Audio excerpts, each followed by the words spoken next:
Class 10 Quadratic Equations Exercise 4.3 Fourth problem. Is the following situation possible? If so, determine their present ages. Okay, ಈ question meaning ಇಷ್ಟೇ. ಅವರು ಕೊಟ್ಟಿರುವಂತಹ situation possible ಆಗಿದೆ ಅಂತ ನಾವು first check ಮಾಡಬೇಕು. ಅಕಸ್ಮಾತ್ ಅದೇನಾದ್ರೂ ಪಾಸಿಬಲ್ ಆಗಿದ್ರೆ ನೋಡಿ ಹೇಳ್ತಾರೆ ಇಫ್ ಸೋ ಅಂದ್ರೆ ಪಾಸಿಬಲ್ ಆಗಿದ್ರೆ ಡಿಟರ್ಮೈನ್ ದೇರ್ ಪ್ರೆಸೆಂಟ್ ಏಜಸ್. ಇಲ್ಲಿ ಬರುವಂತಹ ಪ್ರೆಸೆಂಟ್ ಏಜಸ್ ಅನ್ನು ನಾವೇನು ಮಾಡಬೇಕಾಗಿದೆ, ಫೈಂಡ್ ಮಾಡಬೇಕಾಗಿದೆ. ಓಕೆ, ಪ್ರಾಬ್ಲಮ್ ಏನಿದೆ ಅಂತ ನೋಡೋಣ.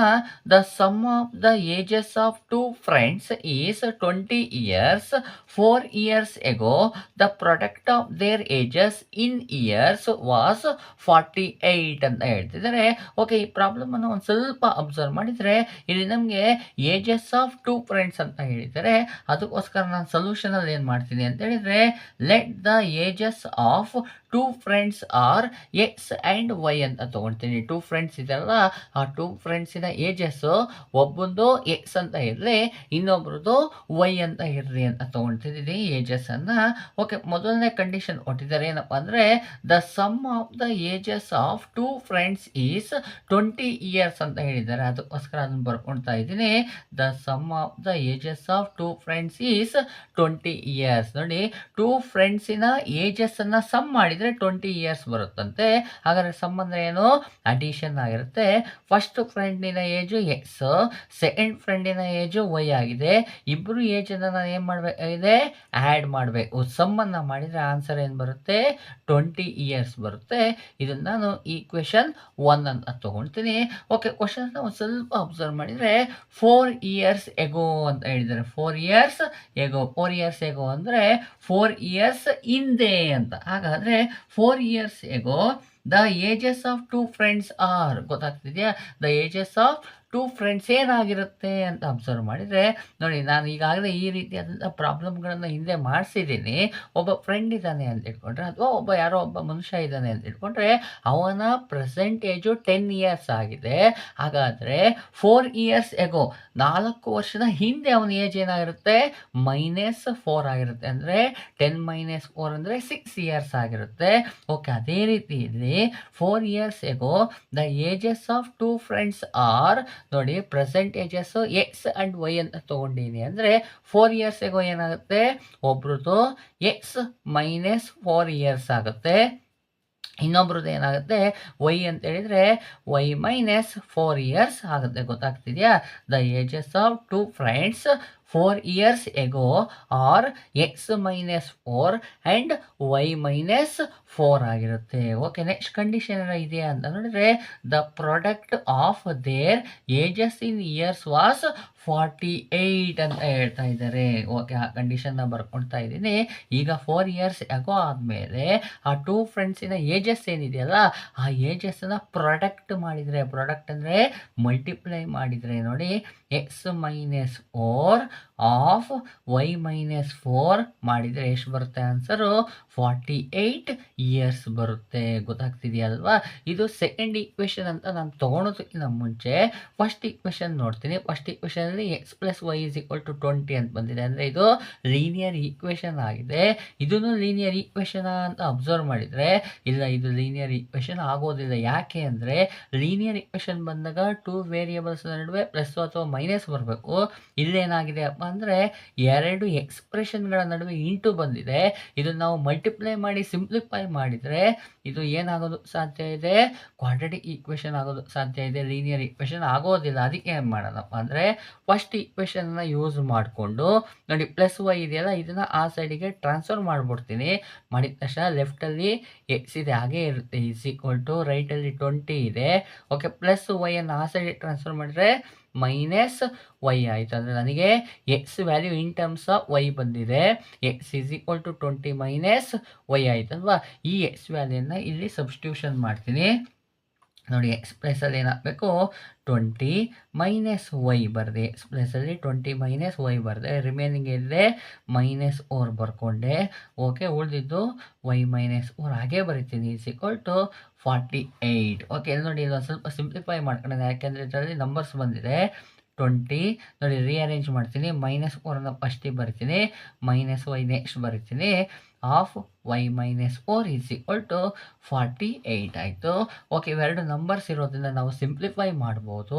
ನೋಡಿ 20ಗೆ ಸೈನ್ ಪ್ಲಸ್ ಇದೆ, 4ಗೆ ಮೈನಸ್ ಇದೆ. ಪ್ಲಸ್ಸು ಮೈನಸ್ ಡಿಫ್ರೆಂಟ್ ಸೈನ್ ಬಂತು ಅಂದರೆ ಸಬ್ಟ್ರಾಕ್ಷನ್. 20ಯಲ್ಲಿ 4 ಹೋದರೆ ಎಷ್ಟು 16 ಬರುತ್ತೆ. 20 ಬಿಗ್ಗರ್ ಆಗಿರೋದ್ರಿಂದ ಅದ್ರ ಸೈನ್ ಏನು +16 -y of y - 4 is equal to 48 ಆಯಿತು.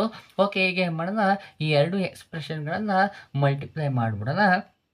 ಓಕೆ, ಫಸ್ಟ್ ಟರ್ಮ್ 16 ಇದೆ, 16 ಆಫ್ ಸೆಕೆಂಡ್ ಎಕ್ಸ್ಪ್ರೆಷನ್ ಅಷ್ಟೊಂದು ಮಲ್ಟಿಪ್ಲೈ ಮಾಡೋಣ, y - 4. ನೆಕ್ಸ್ಟ್ ಸೆಕೆಂಡ್ ಟರ್ಮ್ ಇದೆ -y ಆಫ್ ಸೆಕೆಂಡ್ ಎಕ್ಸ್ಪ್ರೆಷನ್ ಅಷ್ಟು ಬರೆಯೋಣ, y - 4 ಈಸ್ ಈಕ್ವಲ್ ಟು 48. ನೋಡಿ, first term into second expression, second term into second ಎಕ್ಸ್ಪ್ರೆಷನ್ನ multiply ಮಾಡಬೇಕು. ಓಕೆ, 16 ಇಂಟು y ಮಾಡಿದರೆ 16y ಬರುತ್ತೆ. ಸೈನು ಪ್ಲಸ್ ಇದೆ 16ಗೆ, ಪ್ಲಸ್ ಇಂಟು ಮೈನಸ್, -16 4 64 ಆಯಿತು. Okay, minus into plus minus y into y square ಬರುತ್ತೆ. Minus into minus plus y into 4 ಮಾಡಿದರೆ 4y ಬರುತ್ತೆ. Is equal to 48 ಆಯಿತು. ಓಕೆ, ಲೈಕ್ ಟರ್ಮ್ಸ್ಗಳನ್ನು ಸಪ್ರೇಟ್ ಮಾಡ್ಕೊಳ್ಳೋಣ. ಅದಕ್ಕೋಸ್ಕರ ರೀಅರೇಂಜ್ ಮಾಡ್ತೀನಿ. ನೋಡಿ, -y ಸ್ಕ್ವೇರನ್ನು ಫಸ್ಟಿಗೆ ಬರ್ಕೊಂಬಿಡ್ತೀನಿ. ನೆಕ್ಸ್ಟ್ ಏನಿದೆ +16y ಇದೆ. ನೋಡಿ, ಯಾವ್ದು ಬರೀತೀರ ಅದಕ್ಕೆ ಅಂಡರ್ಲೈನ್ ಮಾಡಿಬಿಟ್ರಿ. ಇದಾಯಿತು. ನೆಕ್ಸ್ಟ್ ನೋಡಿ, ಇದೇನಿದೆ +4y ಇದೆ, ಬರ್ಕೊಂಡೆ, ಆಯಿತು. ನೆಕ್ಸ್ಟ್ -64 ಈಸ್ ಈಕ್ವಲ್ ಟು 48 ಆಯಿತು. ಇದರಲ್ಲಿ ಲೈಟ್ ಟರ್ಮ್ಸ್ ಯಾವುದು ಅಂದರೆ ಇವೆರಡು ಲೈಟ್ ಟರ್ಮ್ಸ್ ಆಗಿದೆ. -y ಸ್ಕ್ವೇರ್ ನೋಡಿ, 16yಗೆ ಪ್ಲಸ್ ಇದೆ, 4yಗೂ ಪ್ಲಸ್ ಇದೆ. ಪ್ಲಸ್ಸು ಸೇಮ್ ಸೈನ್ ಇತ್ತಪ್ಪ ಅಂದರೆ ಅಡಿಷನ್ನು. 16ಗೆ 4ಅನ್ನು ಆ್ಯಡ್ ಮಾಡಿದರೆ 20 ಬರುತ್ತೆ. ವೇರಿಯಬಲ್ y ಇರುತ್ತೆ. 16 ಬಿಗ್ಗರ್ ನಂಬರ್ ಆಗಿರೋದ್ರಿಂದ 16ನ ಸೈನ್ ಏನಿದೆ ಪ್ಲಸ್ ಇದೆ, ಅದು ಹಾಗೆ ಬರ್ಕೊಳ್ತೀನಿ. -64 ಈಸ್ ಈಕ್ವಲ್ ಟು 48 ಇದೆ. ಓಕೆ, ಈಗೇನು ಮಾಡೋಣಪ್ಪ ಅಂತ ಹೇಳಿದರೆ ನೋಡಿ, y ಸ್ಕ್ವಯರ್ ಇದೆಯಲ್ಲ, ಇದೇನಾಗಿದೆ ನೆಗೆಟಿವ್ ಆಗಿದೆ. ಅದಕ್ಕೋಸ್ಕರ ಲೆಫ್ಟಾಗಿರೋದು ಎಲ್ಲ ಟರ್ಮ್ಗಳನ್ನು ನಾನು ಏನು ಮಾಡ್ತೀನಿ, ರೈಟಿಗೆ ಟ್ರಾನ್ಸ್ಫರ್ ಮಾಡ್ತೀನಿ. ಹಾಗಾದರೆ ಲೆಫ್ಟಾಗಿರೋದು ಎಲ್ಲ ರೈಟಿಗೆ ಹೋಗ್ಬಿಟ್ರೆ ಏನಾಯಿತು, ಇಲ್ಲಿ 0 ಆಗೋಯಿತು. ಈಸ್ ಈಕ್ವಲ್ ಟು, ಓಕೆ, ಇದು ಟ್ರಾನ್ಸ್ಫರ್ ಆದ ತಕ್ಷಣ ಮೈನಸ್ ಇರೋದು +y ಸ್ಕ್ವೇರ್ ಆಯಿತು. +20y ಇರೋದು ಆಸೆ ಹೊಡೆದ್ರೆ -20y ಆಯಿತು. ಮೈನಸ್ ಇರೋ ಟ್ರಾನ್ಸ್ಫರ್ ಆದರೆ +64. ಇಲ್ಲಿರೋದು +48 ಹಾಗೇ ಇರುತ್ತೆ. ಓಕೆನಾ, 0 ಈಸ್ ಈಕ್ವಲ್ ಟು, ಇಲ್ಲಿ ನಂಬರ್ ಇರೋದ್ರಿಂದ ಇವೆರಡು ಲೈಟ್ ಟರ್ಮ್ಸ್ ಆಗಿದೆ. y square -20y. Okay, plus ಅಂದರೆ ಅಡಿಷನ್ನು. ಇವೆರಡನ್ನು ಆ್ಯಡ್ ಮಾಡಬೇಕು. 64ಗೆ 48ಅನ್ನು ಆ್ಯಡ್ ಮಾಡಬೇಕು. 8ಗೆ 4 ಆ್ಯಡ್ ಮಾಡಿದರೆ 12, 2, 1 ಕ್ಯಾರಿ, 10, 11, 112 ಆಯಿತು. 64 ಬಿಗ್ಗರು ಸೈನ್ ಪ್ಲಸ್ ಇರೋದ್ರಿಂದ +112 ಆಯಿತು. ಓಕೆ, ಈಗ ಏನು ಮಾಡೋಣಪ್ಪ ಅಂದರೆ ಇದೊಂದು ಸ್ವಲ್ಪ ಅರೇಂಜ್ ಮಾಡಿ ಬರೆದ್ರೆ y square -20y + 112 is equal to 0 ಆಯಿತು. ಈಗ ನಾವೇನು ಮಾಡಬೇಕಪ್ಪ ಅಂದರೆ, ಇದೇನು ಸಿಚುಯೇಷನ್ ಇತ್ತು, ಇದು ಪಾಸಿಬಲ್ ಇದೆಯಾ ಇಲ್ವಾ ಅಂತ ಚೆಕ್ ಮಾಡಬೇಕಲ್ವಾ. ಆ ಪಾಸಿಬಲ್ ಇದೆಯಾ ಇಲ್ವಾ ಅಂತ ಚೆಕ್ ಮಾಡಬೇಕು ಅಂದರೆ ಡಿಸ್ಕ್ರಿಮಿನೆಂಟ್ ವ್ಯಾಲ್ಯೂವನ್ನು ನಾವು ಫೈಂಡ್ ಮಾಡ್ಕೋಬೇಕಾಗುತ್ತೆ. ಹಾಗಾದರೆ ಇದು ಯಾವ ಫಾರ್ಮಲ್ಲಿದೆ, a² + bx + c is equal to 0 ಫಾರ್ಮಲ್ಲಿದೆ. ಇವೆರಡನ್ನು ಕಂಪೇರ್ ಮಾಡಿ ನಾವು a, b ಮತ್ತು ಸಿ ವ್ಯಾಲ್ಯೂವನ್ನು ಬರಿಬೇಕಲ್ವ. ಹಾಗಾದರೆ ಕಂಪೇರ್ ಮಾಡೋಣ. a ಪ್ಲೇಸಲ್ಲಿ ಏನಿದೆ, b ಪ್ಲೇಸಲ್ಲಿ ಏನಿದೆ ಮತ್ತು ಸಿ ಪ್ಲೇಸಲ್ಲಿ ಏನಿದೆ ಅಂತ ಬರೆಯೋಣ. ನೋಡಿ, a ಪ್ಲೇಸಲ್ಲಿ ಏನಿದೆ ಅಂದರೆ ಏನೂ ಇಲ್ಲ, ವೇರಿಯಬಲ್ನ ಪಕ್ಕದಲ್ಲಿ ಕೋಎಫಿಷಿಯಂಟ್ ಏನೂ ಇಲ್ಲ ಅಂತ ಹೇಳಿದರೆ 1 ಇರುತ್ತೆ. ಹಾಗಾದರೆ a ವ್ಯಾಲ್ಯೂ +1. b ವ್ಯಾಲ್ಯೂ ಏನಿದೆ ನೋಡಿ, -20 ಇದೆ. ಸಿ ವ್ಯಾಲ್ಯೂ ಎಷ್ಟಿದೆ, +112 ಇದೆ. ಓಕೆ, ಈಗ ಏನು ಮಾಡಬೇಕು, ಡಿಸ್ಕ್ರಿಮಿನೆಂಟ್ ವ್ಯಾಲ್ಯೂವನ್ನು ಫೈಂಡ್ ಮಾಡಬೇಕಲ್ವಾ. ಹಾಗಾದರೆ ಡಿಸ್ಕ್ರಿಮಿನೆಂಟ್ನ ಫಾರ್ಮುಲಾ ಏನಾಗಿರುತ್ತೆ, b² - 4ac ಆಗಿರುತ್ತೆ. ನೋಡಿ, b ಅಂದರೆ -20 ಹೋಲ್ ಸ್ಕ್ವಯರ್, ಮೈನಸ್ಸಿಗೆ ಮೈನಸ್, 4ಗೆ 4, a ಅಂತ ಹೇಳಿದರೆ 1 ಇದೆ, 1 ಆಫ್ ಸಿ ಅಂತ ಹೇಳಿದರೆ 112 ಇದೆ. ಓಕೆ, ಈಸ್ ಈಕ್ವಲ್ ಟು ಮೈನಸನ್ನು ಸ್ಕ್ವೇರ್ ಮಾಡಿದರೆ ಪ್ಲಸ್ ಆಗುತ್ತೆ. 20ಯನ್ನು ಸ್ಕ್ವೇರ್ ಮಾಡಿದರೆ 20 × 20 ಮಾಡಿದರೆ ಎಷ್ಟು ಬರುತ್ತೆ, 400 ಬರುತ್ತೆ. ನೆಕ್ಸ್ಟ್ ನೋಡಿ, ಮೈನಸ್ ಇಂಟು ಪ್ಲಸ್ ಮೈನಸ್ ಬರುತ್ತೆ. 4 1s 4, 4 × 112 ಮಾಡಿದರೆ ನಮಗೆ 448 ಬರುತ್ತೆ. ಓಕೆನಾ, 400ಗೆ ಪ್ಲಸ್ ಇದೆ, 448ಗೆ ಮೈನಸ್ ಇದೆ, ಪ್ಲಸ್ಸು ಮೈನಸ್ ಇತ್ತು, ಡಿಫ್ರೆನ್ಸ್ ಏನಿದೆ ಸಬ್ಟ್ರಾಕ್ಷನ್ ಮಾಡಿದ್ರೆ ಆನ್ಸರ್ ಎಷ್ಟು ಬರುತ್ತಪ್ಪ ಅಂದರೆ 48 ಬರುತ್ತೆ. 448 ಬಿಗ್ಗರ್ ಆಗಿರೋದ್ರಿಂದ ಅದರ ಸೈನ್ ಬರೀಬೇಕು, -48 ಆನ್ಸರ್ ಬಂದಿದೆ. ಯಾವುದ್ರದ್ದು? B² ಮೈನಸ್ 4AC ವ್ಯಾಲ್ಯೂ -48 ಆಗಿದೆ, ಅಂದರೆ ನೆಗೆಟಿವ್ ವ್ಯಾಲ್ಯೂ ಬಂದಿದೆ. ನೆಗೆಟಿವ್ ವ್ಯಾಲ್ಯೂ ಬಂದರೆ ಅದನ್ನು ಯಾವ ರೀತಿಯಾಗಿ ಬರಿಬೋದು? B² minus 4AC is smaller than 0 ಅಂತ ಬರಿಬೋದು. ಗೊತ್ತಾಗ್ತಾ ಇದೆಯಲ್ವಾ? B² minus 4AC value negative value ಬಂದಿತ್ತಪ್ಪ ಅಂದರೆ this value is smaller than 0 ಆಗಿರುತ್ತೆ. ಸ್ಮಾಲರ್ ದೆನ್ 0 ಆಯ್ತಪ್ಪ ಅಂದರೆ ರೂಟ್ಸ್ ಏನಾಗಿರುತ್ತೆ ಅಂದರೆ there is no real roots ಆಗಿರುತ್ತೆ. Therefore it as no real roots ಅಂದರೆ ಮೀನಿಂಗ್ ಇಷ್ಟೇ, ನಮಗೇನು ಕ್ವಾಡ್ರಾಟಿಕ್ ಈಕ್ವೇಷನ್ ಸಿಕ್ಕಿದೆ ಇದಕ್ಕೆ ರಿಯಲ್ ರೂಟ್ಸ್ಗಳು ಸಿಗೋದಿಲ್ಲ. ರಿಯಲ್ ರೂಟ್ಸ್ಗಳು ಸಿಗಲಿಲ್ಲ ಅಂತ ಹೇಳಿದ್ರೆ ನಾವು ಏನು ಹೇಳ್ಬೋದು?